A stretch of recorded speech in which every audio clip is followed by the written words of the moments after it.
Entonces, digo a ustedes un tema, pero de absoluta actualidad. Pero ya ahora. Un tema, esto sí, para hablar impunemente y para meter un poquito de desorden, hasta se enmascara.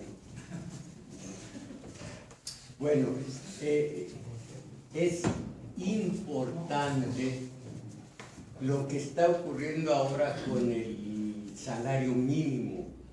El salario mínimo 67.27, que ahora quiere elevar, ya se elevó a 82 pesos se dice que con 29 centavos y luego dicen que con 40 centavos. Pero ya en el Distrito Federal es un hecho que se va a implantar el salario de 82 pesos, ya sea con 29 o con 40 centavos. Y hay un recurso para que sea efectivo este aumento. Ustedes saben que todos, el Distrito Federal tiene miles y miles de proveedores. Un proveedor que no pague a sus empleados el nuevo salario mínimo va a dejar de serlo con el Distrito Federal. Mencera, como pues no tenía a qué aferrarse después de que López Obrador hizo segundo piso, continuó la obra o los trabajos. Ebrard, pues no tenía nada a qué referirse y se le ocurrió la puntada buena para el obrero de aquí del aumento al salario mínimo, 82,29 u 82,40, y el proveedor que no dé a sus empleados este nuevo aumento deja de serlo para el Distrito Federal.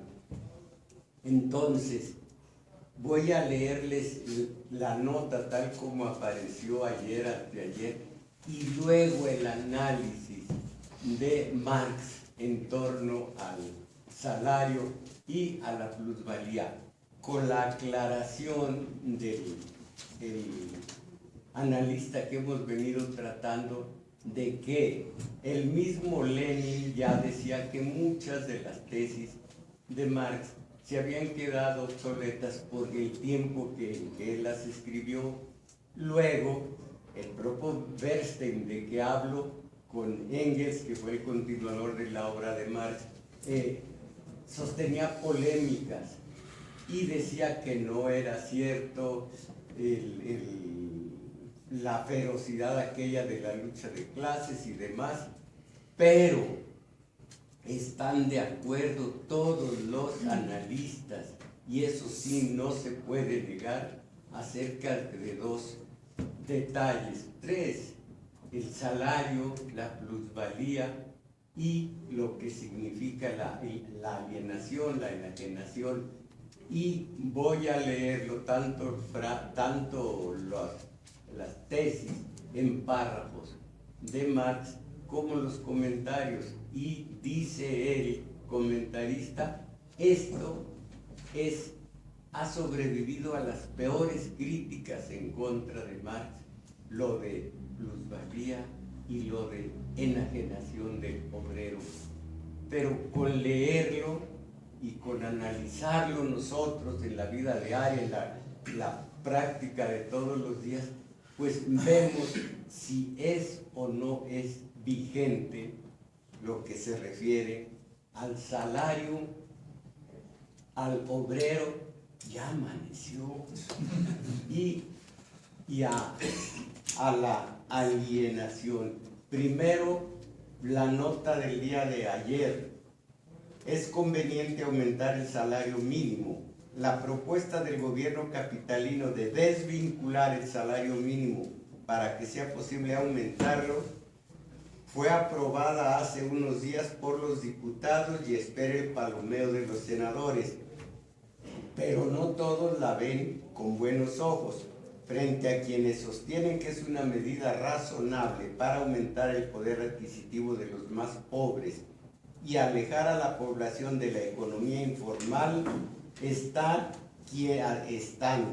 aquí dice está, quienes tachan, no es bien, está quienes tachan a esta medida de populista. Y acuérdense ustedes que se ha desvirtuado totalmente el término populista.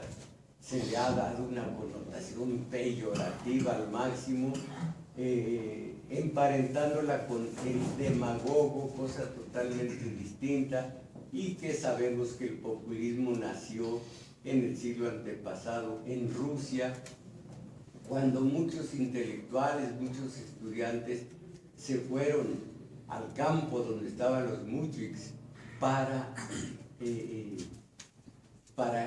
hacerlos crear conciencia del mal que estaba haciendo el zarismo y que había que enfrentar esa situación. Se les llamó populistas, pero no tenían nada que ver con lo peyorativo.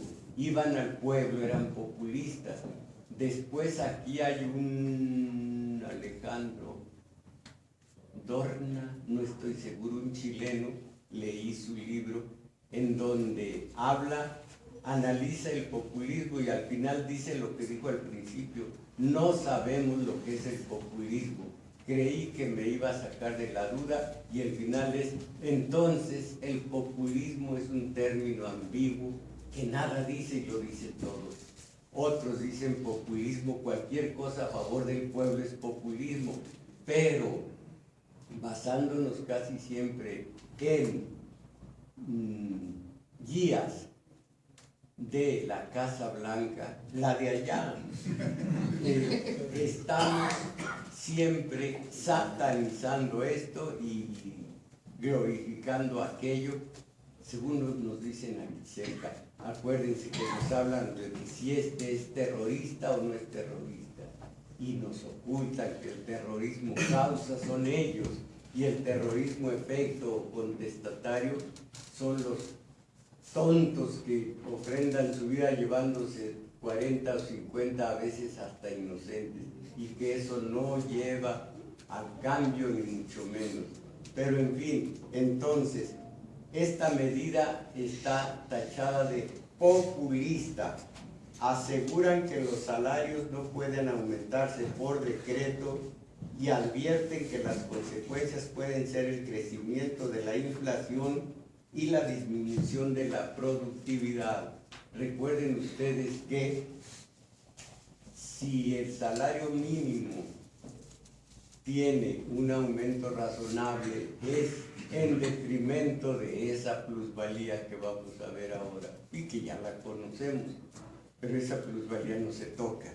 Y finalmente en diciembre del 2000, dice la nota, en el 2000, hace 14 años, en diciembre del 2000 supimos que el salario mínimo había perdido 76% de su poder. Ahora se habla de 79 punto algo por ciento de pérdida del poder adquisitivo del salario. Caramba, cuando se compara el salario de aquel entonces, desde hace 30 años al del día de hoy, aun en las gráficas, el altero de tortillas de hace un tiempo y ahora media tortillita y a ver cómo te va con ello. Es un deterioro bárbaro, 76% hasta el 2000, 76% de pérdida del poder adquisitivo del salario. Ahora, Marx, hay que estar nosotros pendientes si algo podemos objetar a estas razones. El salario. En un trabajo de 1849 definió Marx el salario diciendo que todo lo demás es una cita, pero oigan esto: salario es la suma de dinero que el burgués paga por un tiempo de trabajo determinado o por un suministro de trabajo determinado. Dicho lo cual, Marx vuelve a la tesis de que el salario es una mercancía y dice: el burgués podría comprar con 2 francos 2 libras de azúcar, pero con esa misma cantidad podría comprar 12 horas de trabajo, lo que significa que el azúcar y el trabajo son 2 mercancías, cuya diferencia única es que en un caso la medida es la balanza, libras de azúcar, y en la otra el reloj. Ya saben que las mejoras en la cuestión del obrero, ahora 8 horas y no 12. Pregúntenle a un taxista y díganle, ¿verdad que según el 123 constitucional con 8 horas es suficiente? Y si anda de mal humor, lo que le contestan, 8 horas no son suficientes para nadie.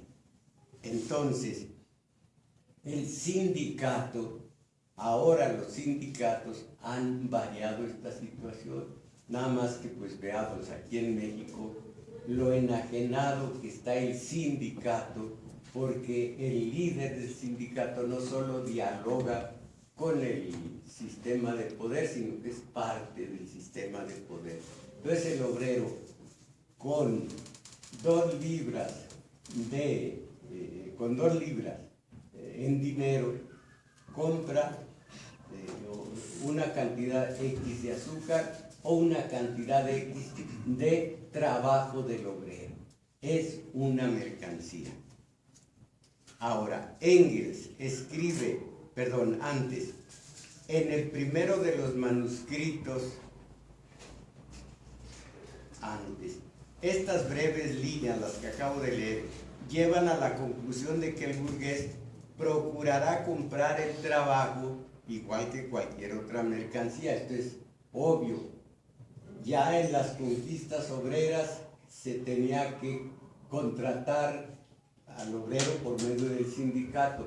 Ahora, con la reforma laboral que estuve estudiando porque me daba ir a ver todo lo que perdió el obrero, ya no, el sindicato ya queda totalmente obsoleto.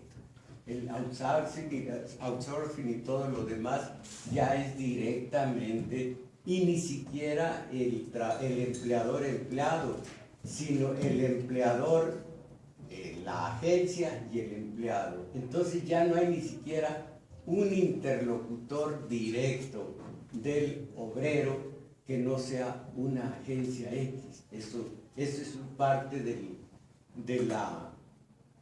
las reformas. Entonces, estas breves líneas llevan a la conclusión de que el burgués procurará comprar el trabajo igual que cualquier otra mercancía y al menor precio posible. En el primero de los manuscritos se dice que el salario del trabajador se determina por la lucha entre 2 enemigos, capitalista y trabajador. La victoria es necesariamente del capitalista. El capitalista puede subsistir mayor tiempo sin el trabajador que éste sin aquel. Es de hacerse notar que allí donde sufren al mismo tiempo, el trabajador sufre en su existencia, el capitalismo en su capital. Esto creo que no tiene mayores cosas que alegársele. En una huelga está perdiendo en su capital uno y el otro en llevar a su casa el sustento. Así de sencillo, aunque parece demagógico.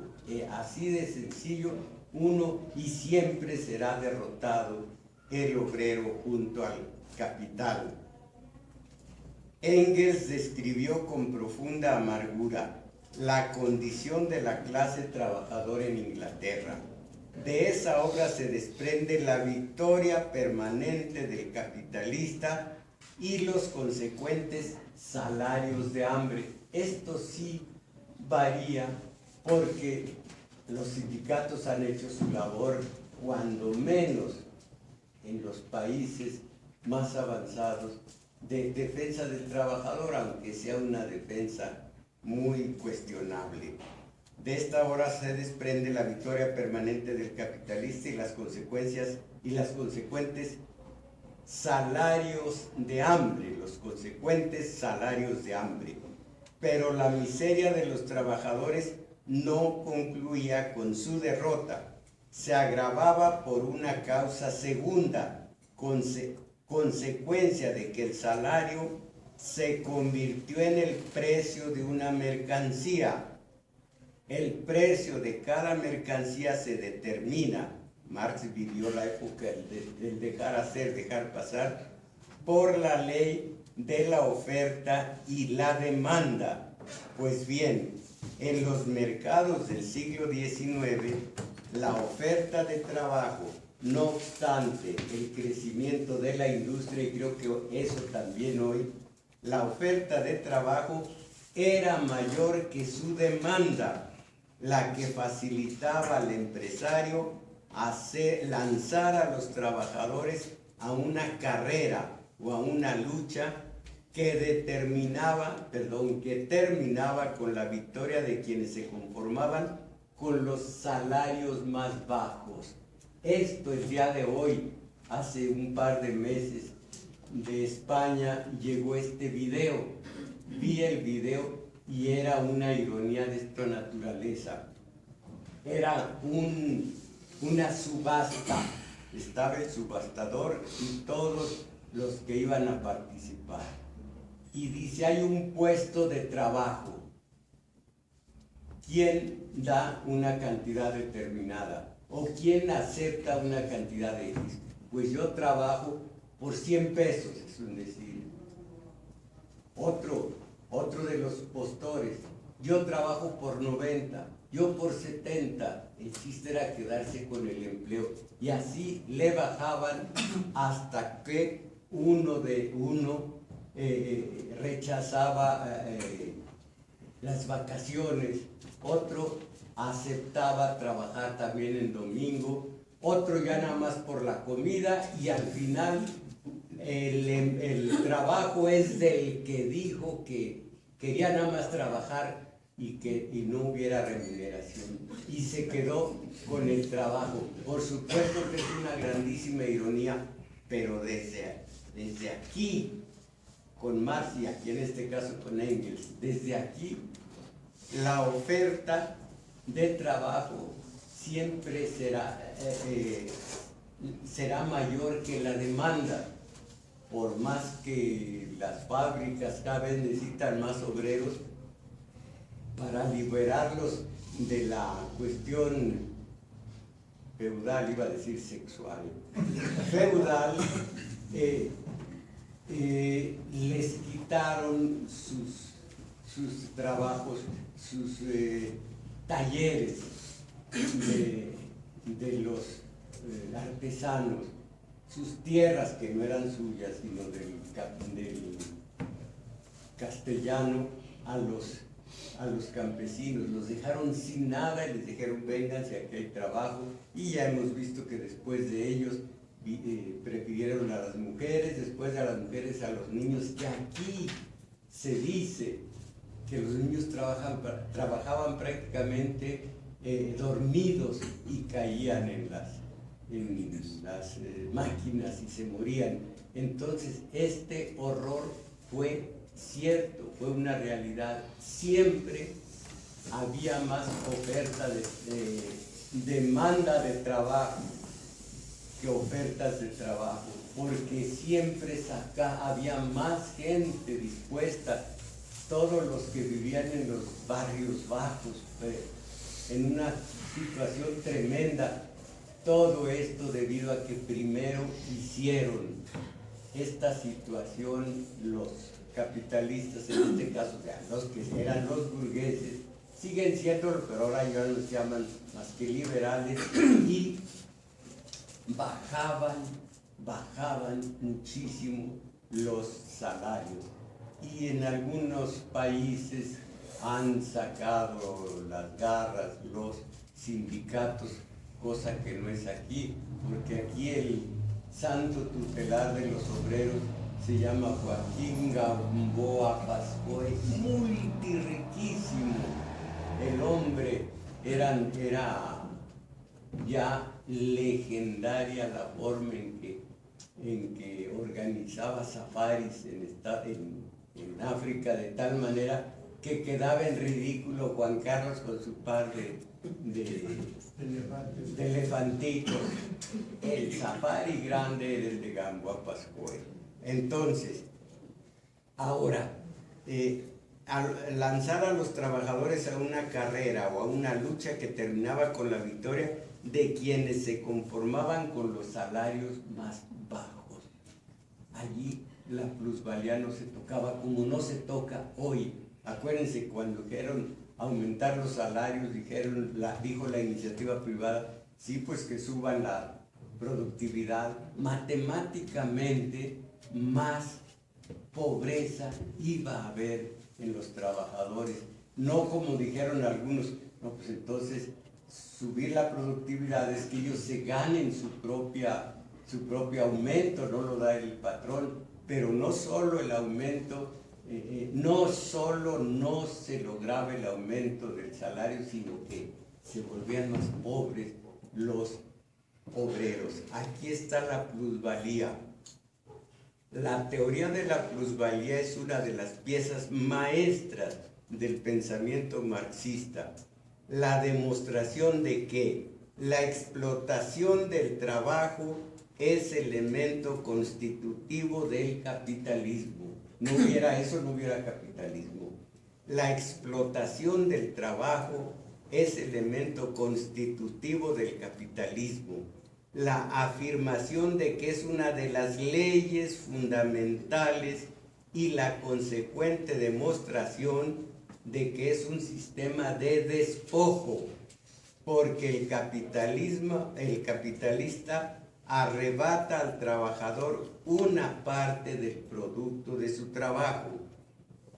Son muchas las críticas que se han hecho a la doctrina Marx, Engels, Lenin, y si en algunos aspectos se ha planteado la necesidad de rectificar soluciones que estuvieron condicionadas por la época, la teoría de la plusvalía ha salido victoriosa en todas las batallas.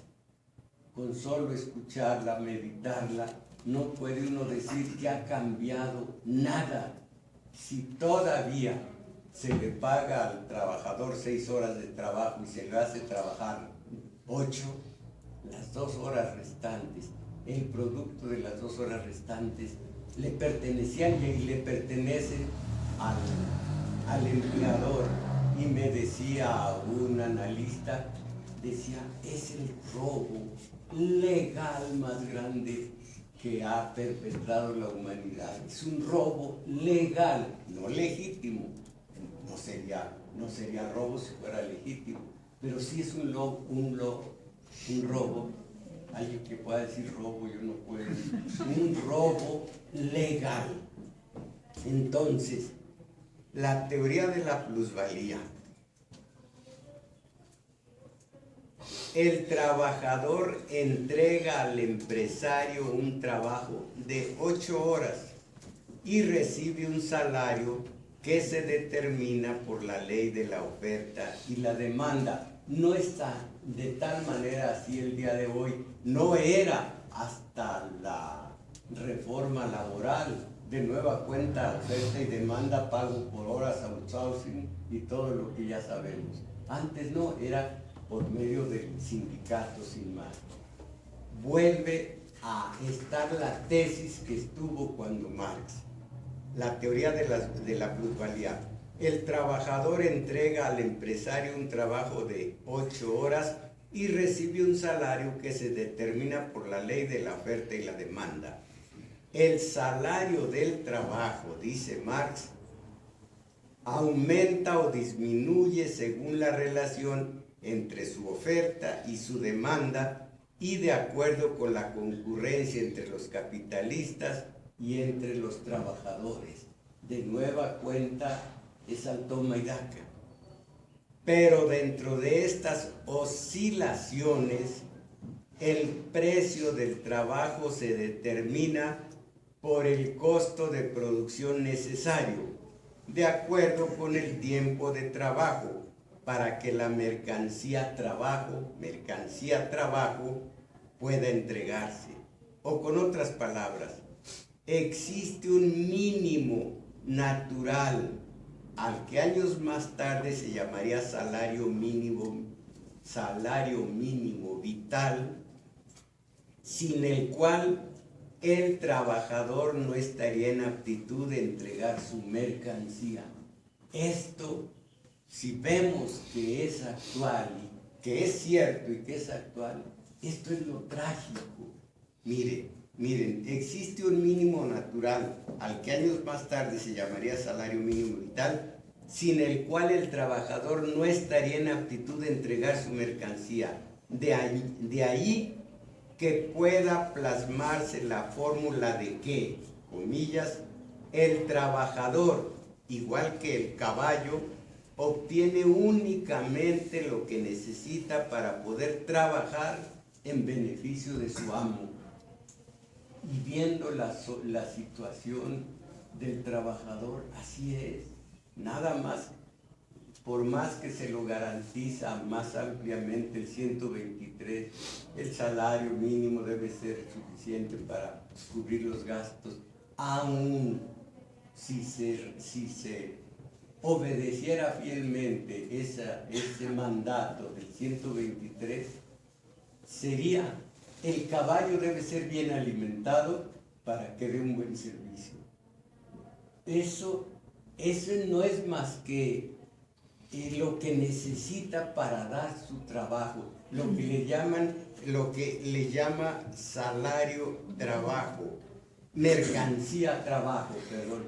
Es una mercancía, el trabajo es una mercancía, como comprar las 2 libras de azúcar, es la mercancía trabajo, y esa mercancía se le entrega al trabajador como se le entrega lo suficiente a un caballo para que realice su trabajo, y no más. Decía Bernstein, creador de la nueva izquierda, de la socialdemocracia, que el trabajador ya estaba arañando las clases medias, y por lo mismo decía que se equivocó Marx. Pero pues aquí el trabajador se araña las clases medias, lo meten al bote por maltratar un bien ajeno. Entonces, el trabajador, igual que el caballo, obtiene únicamente lo que necesita para poder trabajar en beneficio de su amo. Esto es el caballo, lo que necesita trabajar en beneficio de su amo. El trabajador no es amo del trabajador, pero de hecho lo es. Se pregunta Marx enseguida por el costo de producción de la mercancía trabajo, y responde diciendo que es el precio de los elementos esenciales de vida, esto es, los elementos de vida, alimentos, ropa, habitación, etcétera, que debe poder adquirir el trabajador para subsistir, para prestar su trabajo y procrear nuevos trabajadores, que no son clases. Este sector de humanos y el otro sector de humanos, ¿cómo va a haber una anulación ya de las clases, como dice la Casa Blanca? Eso de la lucha de clases ya quedó atrás. Entonces, los elementos de vida, alimentos, ropa, habitación, etcétera, que debe poder adquirir el trabajador para subsistir, poder prestar su trabajo y procrear nuevos trabajadores. Para la determinación del costo de estos elementos entra en acción la teoría del valor de cambio de las mercancías. Ustedes saben lo que es eso. Hay 2 clases de mercancías, la mercancía de uso y la mercancía de cambio. Se hizo un pastel, mercancía de uso, para que se lo comieran, a mí apenas me parecía.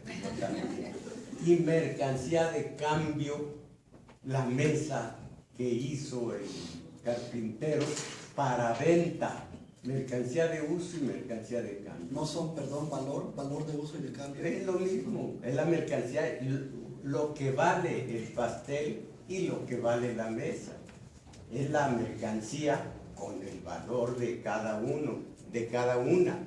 Para la demostración, bueno, esperen, para poder adquirir el trabajador para subsistir, poder prestar su trabajo y procrear nuevos trabajadores. Para la determinación del costo de estos elementos, entra en acción la teoría del valor de cambio de las mercancías, por lo que será igual al número de horas de trabajo socialmente necesario para su producción. En este número, dice Marx, y aquí se encuentra el descubrimiento de la plusvalía, es siempre menor al número de horas de trabajo que el trabajador presta al capitalista. Para hacer una mesa la hacen 5 o 6 horas y el resto, ya siendo suyo, ya pertenece al empleador. La diferencia entre los dos números es la plusvalía, lo que en una fórmula breve significa que el trabajador no recibe nunca el producto íntegro de su trabajo. Hemos encontrado varias leyes en el capitalismo, pero la plusvalía es la que traduce mejor su esencia. Pues si el capitalista, esto es importante, si el capitalista entregara al trabajador el producto íntegro de su trabajo, cesaría de ser capitalista, ya que no obtendría ningún ingreso por su capital.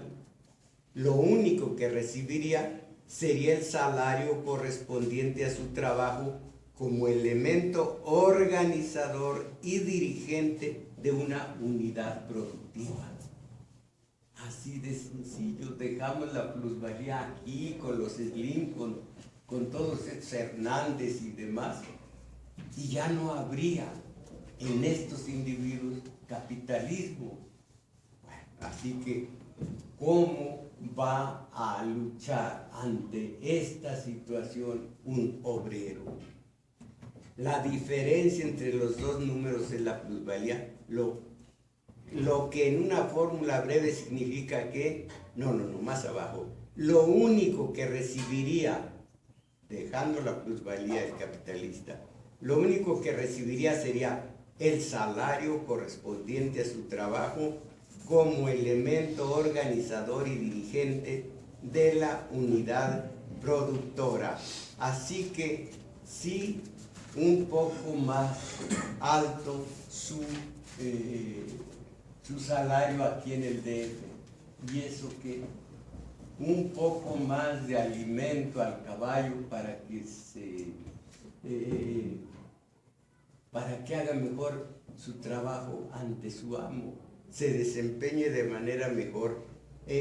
Voy a obviar lo que dijo Marx de la burguesía, que dijo que había sido toda una revolución, que había estado muy bien, pero que de pronto cambió y se volvió nefasta para nosotros, para el trabajador.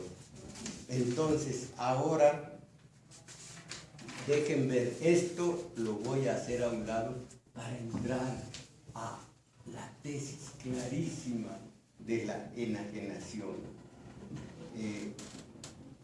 Esto es la sociedad opulenta. Aquí está Hegel, defensor del derecho civil de su tiempo. Hegel, ya saben, es el idealista junto a Marx, que vino después basándose en Hegel y elaboró el materialismo histórico. Entonces, Hegel idealista, materialista Marx. Hegel, defensor del derecho civil de su tiempo, justificó el contrato en virtud del cual el trabajador se obliga a prestar su trabajo a otro a condición de que no sea ni la totalidad de su horario ni a perpetuidad. En el número 67 de la Filosofía del Derecho, colocado en el rubro de la propiedad, escribió Hegel: yo puedo enajenar a otro una obra concreta, producto de mis facultades y posibilidades de actividad, o el uso a otra persona por un tiempo limitado de dichas facultades y posibilidades, pues esta limitación hace de la enajenación una relación externa a mi totalidad o universalidad.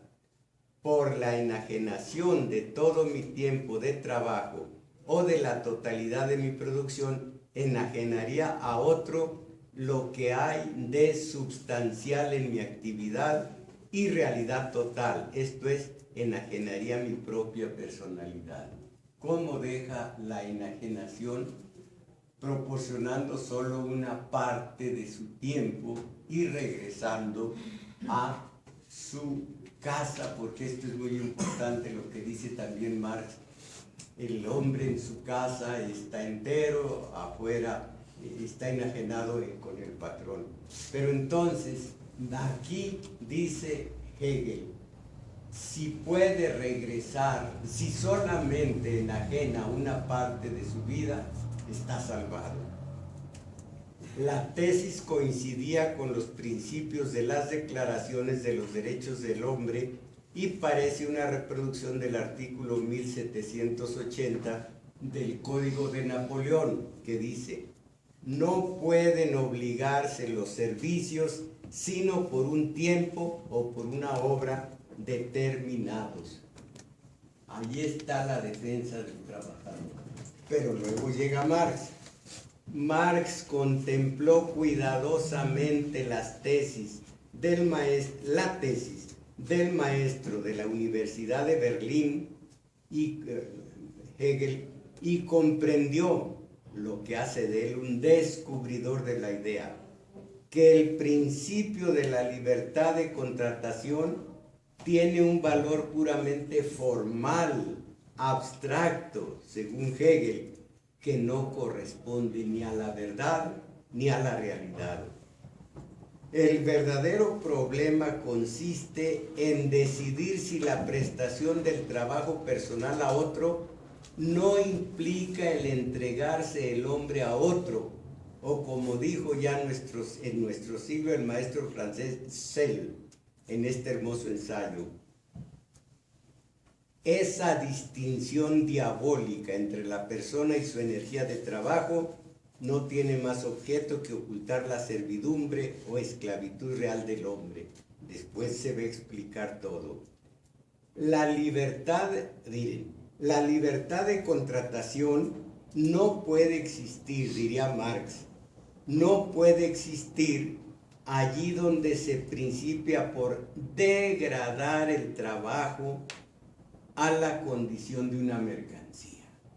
Esa es la primera enajenación. El trabajo, una simple mercancía.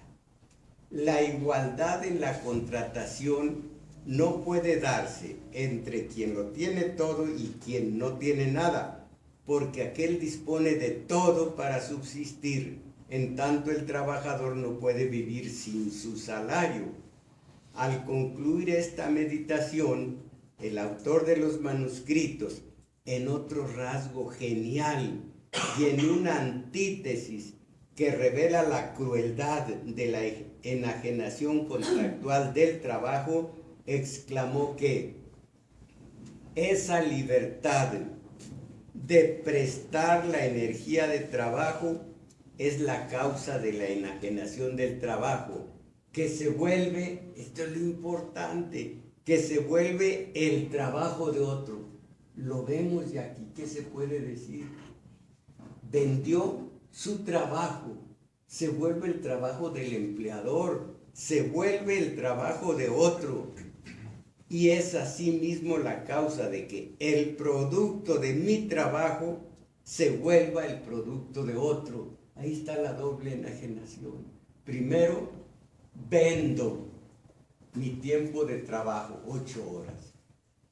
Y lo que hago no es mío, es también del que me empleó. Entonces, hay dos mercancías que produzco y que no son mías. Mi trabajo, que ya le pertenece a él, y lo que hago durante las 8 horas, que también le pertenece a él. Es horrible. Y esto no lo pueden refutar. Lo voy a decir de nuevo. La crueldad, revela la crueldad de la enajenación contractual del trabajo. Exclamó que esa libertad de prestar la energía del trabajo es la causa de la enajenación del trabajo, pues se vuelve el trabajo de otro, y asimismo es la causa de que el producto de mi trabajo se vuelva el producto de otro. La lectura, no, esto ya no lo señalé, vámonos más adelante. Bueno, la lectura de las páginas que dedica Marx al tema de los manuscritos económico-filosóficos muestra una coincidencia atormentada por la tragedia que viven los hombres que carecen de tierra o de riqueza. Ser una mercancía que se compra al mejor precio posible, el esclavo de una propiedad privada que no es suya, depender su vida de la veleidad del capital, carecer de libertad, hacer de sus hijos desde su infancia autómatas a las órdenes del ser inhumano.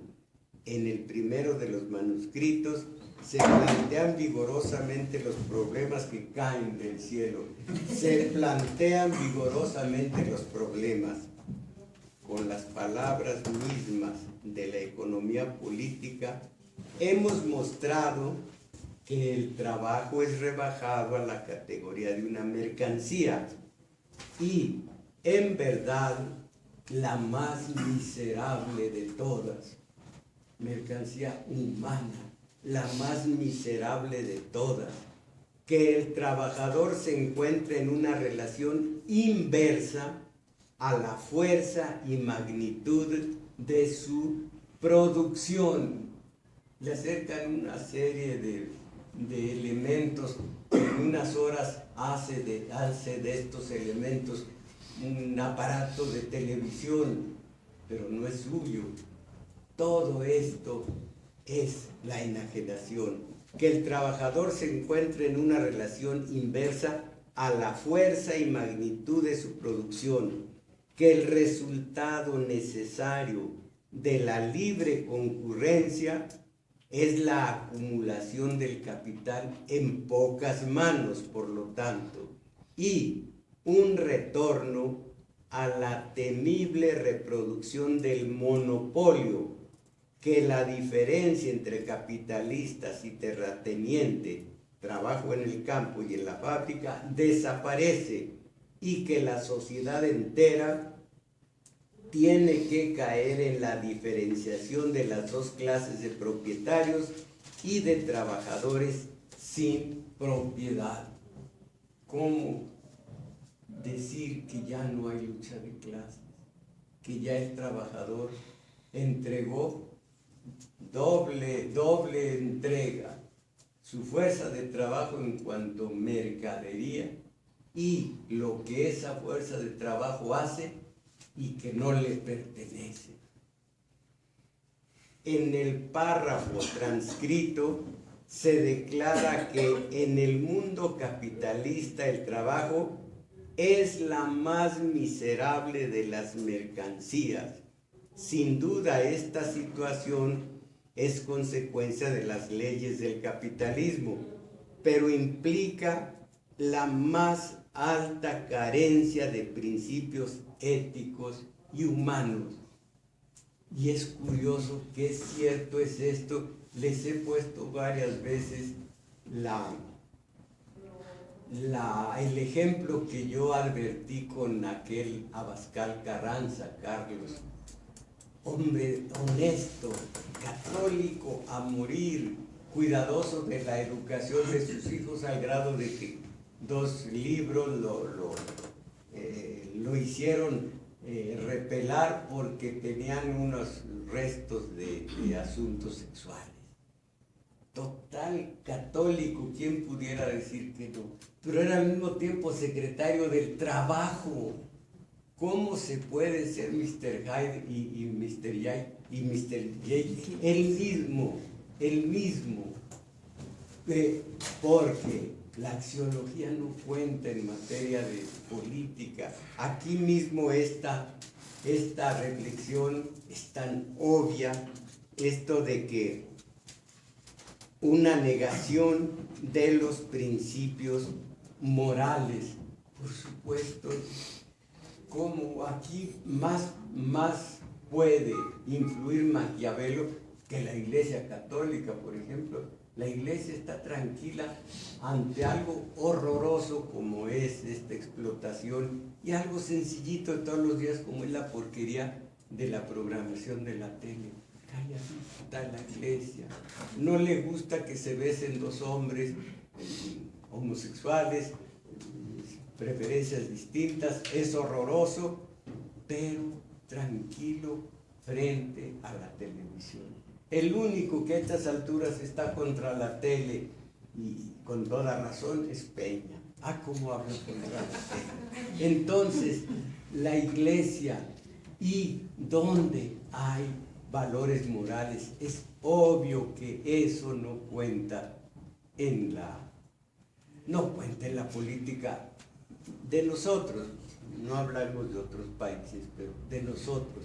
¿Cómo vamos a pensar de los Salinas y demás que utilicen estos valores, la moral principalmente, para su actuación de moralidad? La moral es un concepto, la moral digamos que es estática, la moralidad es dinámica, la moralidad es la que practica un hombre de esa naturaleza. La ética, que en realidad es el estudio de la moral, pero muchos se confunde más bien la moral con la ética. Esto decía Maquiavelo, no frieguen. Lo decía en italiano, no frieguen. No hay valores. Yo veo a Abascal Carranza. ¿Por qué tan católico en su hogar? Y no solo católico, tenía todas las virtudes. ¿Y por qué en la Secretaría de Trabajo fregando tanto? No estoy seguro si no le tocó a ella lo de pasta de conchos, ¿verdad? No. Pero de todas maneras era crudelísimo. Entonces, implica esta enajenación, esta forma de tratarse el capital y el trabajo, implica la más alta carencia de principios éticos y humanos. Puesto que se duele de la tragedia humana, esto también, puesto que se duele de la tragedia humana, el marxismo no puede ser interpretado como una negación de los principios morales. Pregúntele a Norberto Rivera para qué vamos a la Casa Blanca aquella. A Norberto Rivera qué puede ser el socialismo, qué puede ser el comunismo, qué puede ser Marx. Y sin embargo, es Marx el que propugna valores a favor del obrero y no la Iglesia Católica, porque yo he leído Rerum Novarum, yo he reído, al terminar de leer, he reído de coraje. Bueno, he leído estas encíclicas. Sí, hablan del obrero exactamente como Hegel, exactamente como el código napoleónico. No deben excederse de un tiempo de trabajo y el resto regresar a su casa y con suficiente dinero para lo que dice el 123. Pero Marx fue mucho más allá y se dolió de eso y dijo, esto no es moral y debería serlo. Entonces, ¿quién es el de los valores morales? A menos que ustedes vean que no es cierto esto.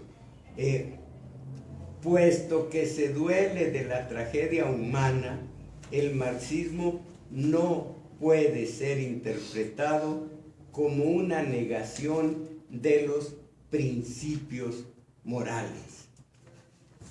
¿En qué consiste la enajenación del trabajo?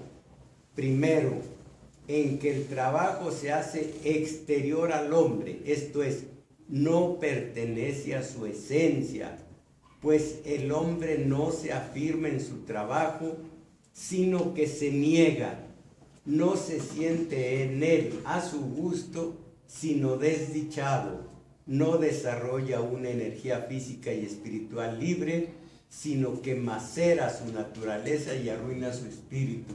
Esto tiene un contexto que es el hombre, y aquí hay pequeños tufos de Rousseau con el buen salvaje. El hombre se realiza trabajando con la naturaleza. El hombre, él trabajando, porque dice Marx, nada puede resultar de todo lo que produce el hombre es un resultado de la naturaleza. Todo, la naturaleza le da todo, y trabajando con la naturaleza, él es él, pero saliéndose de la naturaleza y vendiendo su mercancía, la única que tiene, que es el trabajo en sus dos manos, ya no es él junto a la naturaleza, ya se desnaturalizó, ya está trabajando en un ambiente fuera de la naturaleza y de su naturaleza, vendiendo algo, ya no es él. Y lo que hace también es ajeno y ya no queda nada de él. Entonces, ¿en qué consiste la enajenación del trabajo? Primero, en que el trabajo se hace exterior al hombre, lo vendió. Esto es, no pertenece a su esencia, pues el hombre no se afirma en su trabajo, sino que se niega, no se siente en él a su gusto, sino desdichado, no desarrolla una energía física y espiritual libre, sino que macera su naturaleza y arruina su espíritu. Cuando dice uno mediocres, aquí es parte de esta maceración de su espíritu. Entonces, iba a hacer una pregunta. El símbolo de este hombre enajenado, de este obrero enajenado, el símbolo mitológico, ¿alguien se acuerda? Aquí lo hemos comentado mucho. Sísifo. Sísifo tiene que subir cada día un piedrón, creo que ahorita lo está subiendo, un piedrón, y al llegar a la cumbre cae y va abajo de nuevo a subirlo. Fue muy criticado el ensayo de Camus diciendo Sísifo liberado, no me acuerdo cómo se llama el ensayo, el mito de Sísifo se llama, y él de alguna manera me parece retorcida, y leí que así es, dice como mientras baja es feliz antes de volver a subir el piedrón. Aquí está el símbolo absoluto del obrero cada día en esta situación. Una energía física no desarrolla una energía física y espiritual libre, sino que macera su naturaleza y arruina su espíritu. El trabajador se siente dentro de sí mismo cuando está fuera del trabajo. Este es muy importante. El trabajador se siente dentro de sí mismo cuando está fuera del trabajo, en tanto que en el trabajo se siente fuera de sí mismo. Está en su casa cuando no trabaja, y cuando trabaja no está en su casa. Si entendemos esto, libertad y no libertad, y y cuando trabaja no está en su casa. Su trabajo no es espontáneo, sino forzado, trabajo forzado. No es la satisfacción de una necesidad, sino un medio para satisfacer necesidades que están fuera de él, enriquecer a otro. Su exterioridad aparece en toda su plenitud, tan pronto no existe ninguna coacción física o de otra naturaleza, o lo que es igual, el trabajo en la sociedad en que vivimos, en el que el hombre se enajena, es un trabajo de sacrificio, de maceración. Finalmente, la exterioridad del trabajo aparece para el trabajador porque su trabajo no es su trabajo, sino el de otro. Él vendió esa mercancía. Entonces, esto puede ser subliminal, puede ser subjetivo. Pueden ni darse cuenta, va al trabajo todos los días, como nos vamos a morir y nunca lo tomamos en cuenta. Se mueren los demás, yo no. Así, estos pueden ir al trabajo tranquilamente, pero dentro de sí no están completos. Finalmente, la exterioridad del trabajo aparece para el trabajador porque su trabajo no es su trabajo, sino el de otro. Otra cosa, cuando trabaja para sí, no vende nada, trabaja para sí, para él y para su gente.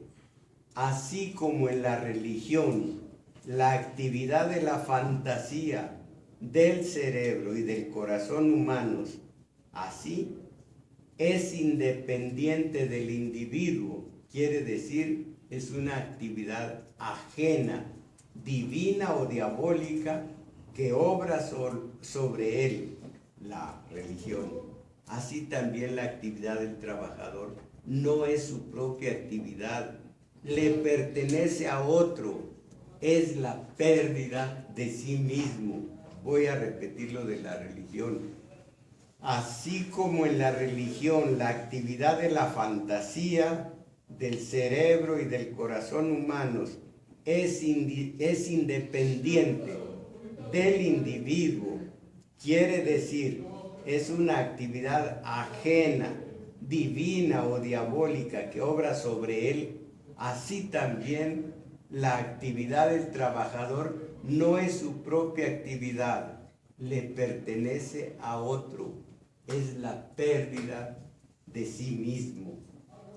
La doctrina de la enajenación posee una doble base económica: la teoría de la plusvalía y la comprobación de que mientras más y mejor produce, mayor es la distancia entre el trabajador y el capitalista y mayor la miseria del primero. Cada vez se enriquece más a uno y cada vez se empobrece más él. Pero mientras aparece lo que es la esencia y la tragedia del trabajo para otro, la enajenación consiste, por una parte, en que en el mundo de la propiedad privada, el trabajo del trabajador deja de ser su trabajo y consecuentemente el trabajo deja de ser un hacerse el hombre a sí mismo, y por otra, en que el producto de su trabajo deja de ser su producto, pues el trabajo y el producto del trabajo del trabajador se convierten en un trabajo y en un producto del trabajo del empresario. Parece un trabalenguas, pero así es, pues el trabajo desde antes, miren, el trabajo, un hacerse el hombre mismo, como cuando trabaja con la naturaleza, pues el trabajo y el producto del trabajo del trabajador se convierten en el trabajo y en el producto del trabajo del empresario. O expresado en otra fórmula, la enajenación es doble, porque el hombre mismo, en cuanto tal, se enajena en el trabajo y deviene en un simple animal. Y el trabajo, en cuanto tal, deja de ser el trabajo de quien lo presta y se convierte en el trabajo de otro. Y sin tratar de ser crudelísimo con el obrero, considerar a un mulo, un burro, un caballo dando vueltas al molino, él le dieron de comer porque haga ese trabajo, lo hace para otro. El producto del molino no es del mulo, es del otro. ¿Qué diferencia hay en materia de enajenación entre un mulo y un trabajador? Y este tema concluye con un par largo de párrafos, y con esto ya lo dejamos y entraremos en otra cuestión la próxima. La transformación del mundo capitalista aparece ahora en su triple dimensión. Las fuerzas económicas ya no pueden vivir dentro del régimen de la propiedad privada sobre los elementos de la producción. El derrumbe del capitalismo, bueno, esto sí está en entredicho, son los buenos deseos. El derrumbe del capitalismo pondrá fin a la explotación del hombre por el hombre y a la miseria de los trabajadores. Y en su tercera dimensión le devolverá al hombre su trabajo y hará de él la vía para que la persona humana, mediante su actividad, desarrolle lo que es suyo, quiere decir sus facultades y aptitudes materiales y espirituales. Con las palabras de Marx, se haga libremente a sí mismo, determine lo que quiere llegar a ser y se entregue a la realización de esa finalidad con la convicción de que es suya, de que la está buscando porque la quiere libremente, y de que todos los seres humanos, sin coacción alguna, puesto que en la sociedad del mañana desaparecerá el Estado como instrumento de gobierno sobre los hombres, dispondrán de una posibilidad idéntica. Buenas intenciones, de todas maneras ahora entiendo cuando alguien dice, se independizó, ya no tiene patrón, ahora tiene 8 o 10 empleados. Es exactamente, entró a la explotación de otros, ya no es explotado, se independizó, y ese para él es una situación bonancible. Ya él comienza a realizarse con la doble enajenación de otros, pero lo hace. Y finalmente, pero no será un retorno a viejas ideas, sino una concepción nueva de las relaciones sociales. Cada quien se desenvolverá libremente, pero nunca ni para explotar a los demás ni para acumular capital, pues para ello le faltará el elemento indispensable. ¿Cuál es el elemento indispensable que le faltará? Lo acabamos de ver. Capital. No el capital. Aspiración. ¿Cuándo el condenado hombre va a dejar de ser lobo del hombre condenado? ¿Cuándo? Algún día podremos volver a la edad de oro, la edad que manejó un Dios que debo a ustedes 6 discos y me dicen cuál era el Dios que manejó el mundo en la edad de oro. Es difícil, se necesita estudiar. Oh, qué manera de ser ofensivo. Bueno, entonces, el final, bueno, pues es una hermosa aspiración, yo no estoy para nada seguro de que pueda ocurrir. Al menos yo, que sí voy a vivir muchas décadas, no lo voy a ver de todas maneras. Pero lo que es absolutamente incontrovertible es este par de elementos que descubrió Marx: la plusvalía y la alienación, la enajenación del hombre en cuanto obrero. Y por último, es curioso, ante la actitud de la Iglesia Católica, yo le veo aquí más valores morales defendiendo al obrero en la forma en que lo hace, que una Iglesia Católica que para nada se preocupa por ello, y que si vemos desde el feudalismo, la alta edad media, la baja edad media, el renacimiento, inclusive bueno, la revolución industrial, siempre la Iglesia Católica pues ha estado con el capital, ha sido parte del capital. No digo el cristianismo, que el cristianismo tiene un valor único, el amor a los demás como a uno mismo, pero esta Iglesia Católica ha fluctuado mucho de un lado a otro, penduleando, pero que Marx diga ayudar a los obreros, vean los obreros cómo están siendo explotados, y la Iglesia Católica se quede callada. Allí veo yo la moralidad de uno y la falta de moral de los otros, de la otra entidad, pero así están las cosas, y dentro de 8 días veremos alguna otra situación.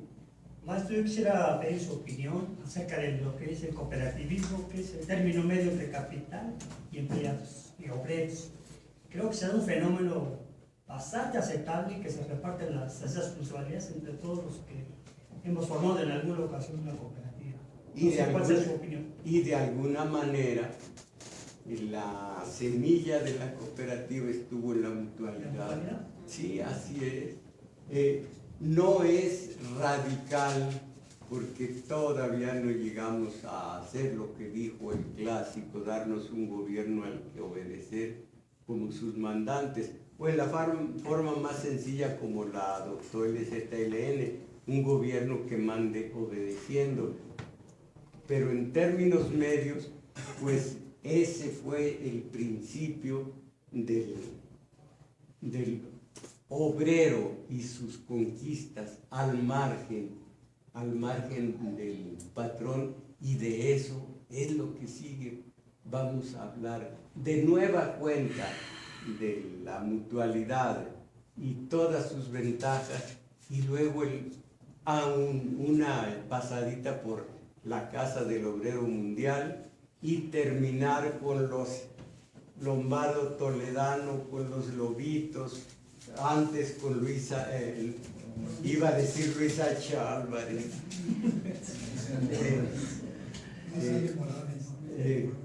con el Acrom, y vamos a ver esto, que ya es la realidad, y una realidad crudelísima.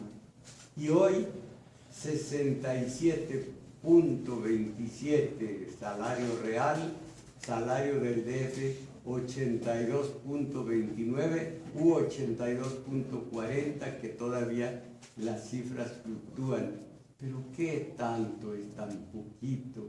Y viendo esto, y yo sin ver que pueda ser controvertida esta serie de tesis, el obrero, eso es, el patrón es también esto. Y cuando se habla de no se puede elevar el salario por decreto, siempre pienso yo, esto que ya lo había leído, que lo había estudiado, qué ruda es la situación entre lo que dicen hasta los demagogos, los que todo tienen y los que no tienen nada. Y mucho antes de que lo dijera Marx, lo dijo Licurgo, y supongo que antes que el otro, solo hay dos crímenes en la humanidad, la pobreza y la riqueza. Les recomiendo leer Licurgo, es admirable, más que Solón, ya para qué decir de Dracón, es maravilloso este hombre, todo un humanista y un humanitario, un hombre grande, aunque se dice que muchas de las virtudes que se le atribuyen no son del todo ciertas, pues sucedió hace tanto, y luego se dice Licurgo, las leyes que hizo fue para los espartanos, y ya sabemos que los espartanos de alguna manera también fueron la semilla de los fascismos. En fin, que la historia fluctúa, pero hay que estudiar unos y otros y sacar su propia conclusión. Y por ahora, antes de invitarlos a ir a comer, cada quien en su casa, antes de eso les digo, si alguien, un ánima caritativa que nos dé un aventón a Michoacán, Tritecán, se lo agradezco. Pues vámonos a... perdón, no nos vamos a comer. Hablando del fascismo, y ya que mencionó a Carlos Abascal, el padre de Carlos Abascal fue uno de los fundadores del sinarquismo. Salvador. Así es. Mire, hace 8 días después de la clase, unos compañeros y un servidor de aquí del taller fuimos a una plática del señor Salvador Borrego. Bueno, sí, prácticamente ya nada más faltaba que los asistentes allí tuvieran una suástica y hicieran el saludo. Bueno, en su libro, Rafael Barajas, su último libro de La raíz nazi del PAN, él plantea que el momento culminante del fascismo, por allí de la década de finales de los 30, principios de los 40, se dio a nivel mundial paulatinamente como una respuesta a los movimientos revolucionarios que se vinieron dando desde por ahí de 1871 con la Comuna de París, el nacimiento del comunismo, la Unión Soviética, todo ello, y asimismo el fascismo se dio a nivel mundial con las teorías de principios del siglo anterior de Charles Maurras, el francés, después con Mussolini en Italia, Hitler en Italia, y después hace una reducción, no una reducción, un análisis, pero ya centrado aquí en México, que fue muy fuerte. Él dice cosas que yo no sabía, como por ejemplo que Hitler aquí era muy admirado en esos tiempos. Mi pregunta es la siguiente: ¿qué tan factible es que pudiera volverse a dar una oleada fascista en el mundo? Uy, está difícil. Es difícil porque sería una suposición. Nada más, entre paréntesis, mucho de lo que escribe el Fisgón, que es una buena persona, son buenos deseos, es exageración, no resiste un análisis científico, eso es aparte.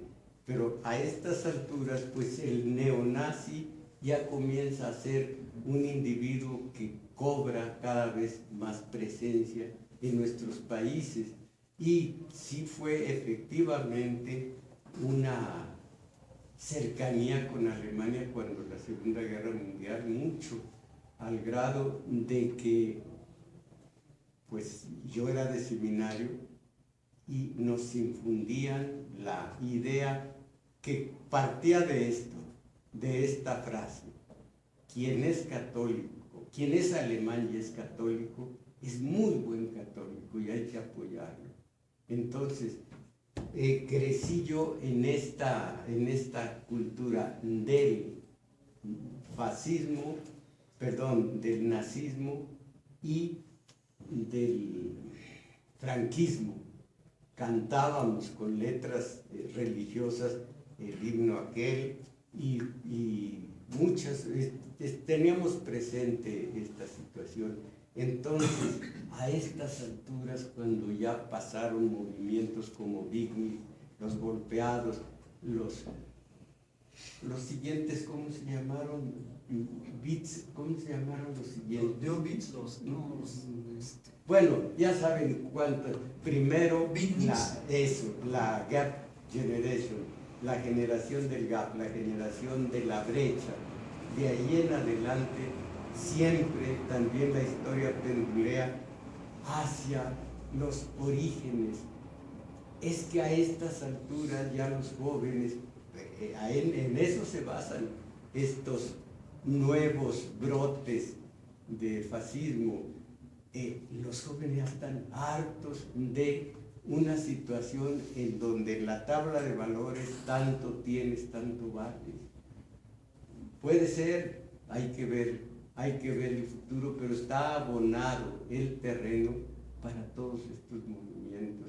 Dice, lo dijo Zaratustra, cuando yo tenía dinero me llamaban Don Tomás, ahora que no tengo nada me llaman Tomás no más. Está harto ya el joven, exactamente como la brecha generacional de esto. Sí. Maestro, por ejemplo, me estorban, entonces los elimino. Que yo pienso que es lo que se está aplicando en lugar de la guerra antinarco. Son sospechas mías. En lugar de la guerra antinarco es eliminar a quien le estorba. El ejército en las calles, la policía federal, e incluso grupos que me parecen a mí paramilitares. No son rasgos fascistas. Lo son, por supuesto. Lo son. Todo esto había una paz social, es lo que decíamos hace rato, una paz social en donde por su lado estaban los narcos, no se metían con nadie. Por otro lado estábamos nosotros, no nos metíamos con los narcos. ¿Cuánto había de relación? Los únicos marihuanos eran los sardos, y así les decían, eran los únicos marihuanos y estaban aparte. Era una cosa, era algo exótico. Allá estaban los narcos y aquí estaban las prostitutas. Eso no contaba. Allá, lejos, la zona roja y los sardos en su cuartel fumando su marihuana. Lo que son las modas, se dice que en el 68 cada país puso su antídoto contra esa juventud rebelde. En Francia fue todo tan limpio y tan sin sangre que solo el rojo, Eric, murió, pero se cayó de lo alto de una barricada. La única víctima aquí, Tlatelolco, que no fue nomás el 2 de octubre, no fue nomás esa tarde.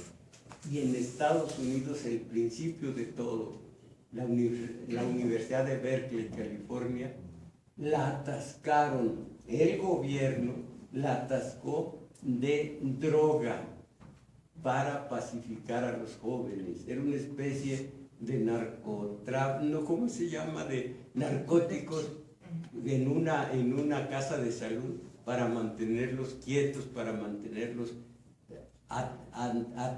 entorpecidos. Y como todos somos imitadores de lo gringo, de esa universidad se vinieron las drogas, y entonces ya las drogas dejaron de ser un mundo tranquilo aparte donde hacían sus transacciones y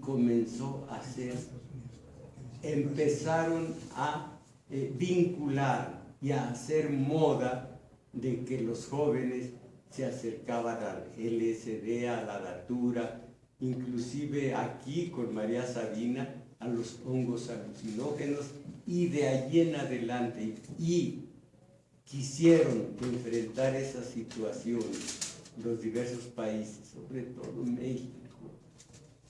Y mire lo que sucedió. Lo que dijo Evo Morales fue en contra de México y su forma de atacar la estrategia para atacar la droga. Y es lo mismo que han dicho otros gobernantes de diversos países. Todo esto por lo de la droga, que comenzó en California, en la Universidad de Berkeley, donde los pacificaron, pero le hicieron una moda de esto. Por supuesto que con lo de la droga, pues pensemos en la India, en la guerra del opio. Aquí me dice el maestro, en Sinaloa y en tantas partes, en la Segunda Guerra Mundial, se tuvo que hacer de México un abastecedor de droga para las tropas que estaban en combate, las tropas de los aliados. Entonces todo se concatena y el final es esto que está sucediendo. Y luego aquí entre nos ya el maniqueísmo, estudiantes buenos, narcos malos, ni es el narco. Todo esto lo maneja el sistema, no el gobierno, el sistema. Estos mega ricos, ¿quiénes pusieron a Peña? Pues es una cosa obvia, lógica. Se dijo en España se me olvidan los apellidos, famosa gente de análisis dicen en el país de España, Peña es un ilegal, que un Monex, que un Soriana, sobre todo un Televisa, acaba de hacer un elogio a Televisa. ¿Alguien leyó lo que dijo Peña? Un elogio a Televisa. Que los mexicanos estamos orgullosos de la empresa, porque exportan. Entonces, ahí está todo concatenado. No se puede aislar algo. Y es lo malo de estos analistas o de esta gente que opina entre nosotros, tomar un trocito de historia y verlo desde la óptica nuestra, y luego a lo maniqueo, estos son malos, estos son buenos. Caramba, ¿para qué hablar de todo lo que ocultaron en la playa? Pero no solo eso, miren, mañana en radio voy a hablar a ver cómo, de esta segunda edición de la Casa Blanca. ¿Alguien sabe a qué me refiero? No, la segunda edición. La de Videgaray, la casa que tiene Videgaray. Ya verán, hombre, Jesús Valencia. Bueno, de Ixtapalapa. Una residencia, pero no es mía, es de mi esposa. Y la esposa es senadora. Todo esto anoche que tuve un insomnio. No solo tuve insomnio, también se me fue el sueño. Bueno, que tuve insomnio, estuve lucubrando y ya rehice mi domingo 6 que ya tenía preparado. Lo hice a un lado, ese nunca va a servir ya. Hice otro y esta noche, mientras el músculo duerme, voy a ponerme a trabajar con ese Valencia. Voy a decirle, usted es otro Abarca porque su esposa, aviente por delante su esposa, si usted tan cobarde como Abarca. No más que mi abarca hasta los signos, a ver cómo me va. Pero aquí está todo, como les digo, no a lo maniqueo, ni nomás un pedacito. Jesús Valencia, exactamente lo mismo que Peña. Ver la historia en su conjunto, sacar las conclusiones y no volverse a lo maniqueo. Los estudiantes están muertos. ¿Qué se puede decir contra vidas humanas tronchadas? No se puede decir nada mal. Pero fueron de broncudos durísimos. Nomás hay una pregunta, ¿a qué fueron? No era nada más contra la Pineda Villa, no. Traían unas broncas muy duras, muy difíciles. Entonces, hay que analizar todo. La situación es conflictiva. No se puede decir estos son los héroes y estos los villanos. Todos están en el ajo, todos estamos.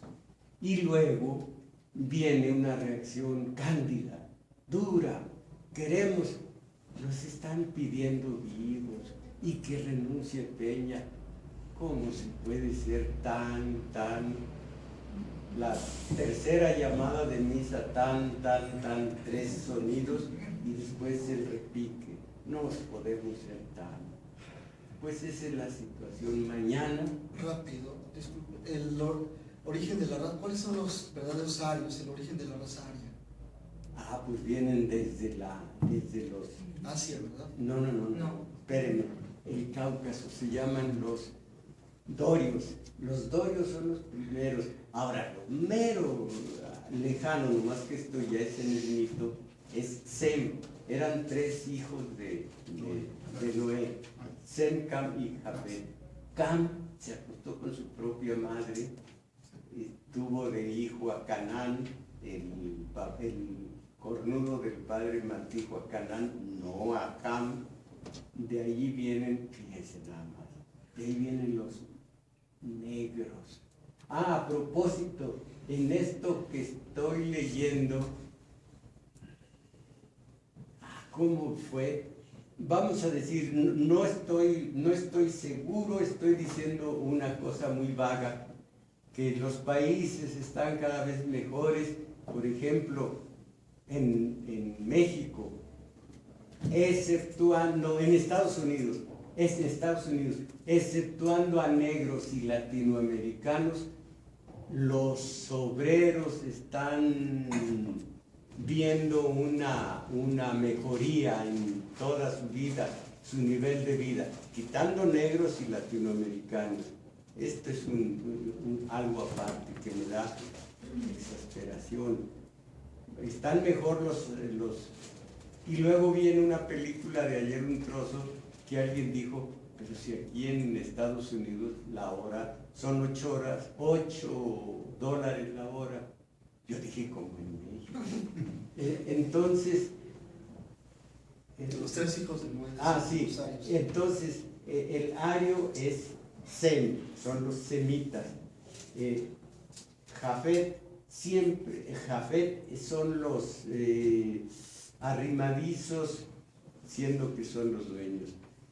Libaneses, el Líbano y Palestina y ¿cómo se llama? Israel están juntos porque los condenó estar juntos la maldición de Noé. No los condenó, sino que dijo, tu hermano siempre estará contigo, Palestina e Israel. Cam es el malo y su hijo es el que va a llevar todas las consecuencias, y su hijo fue despojado del terreno, que es Canaán precisamente, porque Canaán es hijo de la propia madre de Cam. Los semitas son los arios, pero ya en la vida real del Cáucaso bajaron Mar Negro, lo que son los dardanelos, los otros dardanelos, y antes era el Helesponto hasta el sur de Grecia, que es esa es parte de la Lacedemonia. Todo el conjunto es el Peloponeso. Allí se asentaron los dorios, son los que tenían 250,000 esclavos, siendo ellos 10 o 12,000, a los que Licurgo les dio las leyes, digo yo, siendo tan, bueno, pues casi fascistas. Licurgo les dio unas leyes hermosísimas, cosa que Solón, menos buenas, se las dio a los helenos, y que Dracón había hecho un horror, que todo el mundo, nomás porque me ve feo, pena de muerte. Entonces, los dorios, que veían por encima del hombro hasta los helenos, que eran unos porquerías demócratas, eran demócratas, es lo peor que puede haber, y eso lo decía también Platón. Lo mejor es la aristocracia, luego la dictadura, pero lo peor es la democracia, o sea, el gobierno de la plebe, allí de los dorios, que veían por encima del hombro a todos. En cambio, ya en Estados Unidos todos somos iguales. No tiene que ver nada entonces la raza aria con los rasgos de piel blanca y ojos azules. Otra, los eslavos también, es que del Cáucaso vienen todos, de centro de Asia, Cáucaso, y se derraman por donde quiera, pero de allá vienen a todas partes por los eslavos, güeros y de todo. Nada más que hay un eslavo que caramba, dice que es Putin. ¿Qué va a hacerlo? No lleva acento. Ese está así. Pregúntele a Obama si lleva acento o no. Y dice, es un acento que lo hace agudo. Y no lleva acento tónico, pero es un grave, es un acento grave el de Putin, dice Putin ahora. Acaba de decir Putin, fíjense lo que dijo de México, así que es malo que yo de mi territorio tome lo mío y tú que le hayas robado a México, ¿eso no fue malo? No, a mí me cae bien, no solo él, también Laura y tú. ¿Qué porquería acabo de decir? Le di asco. Laura, Putin, tantos. Bueno, pues vámonos y muchas gracias.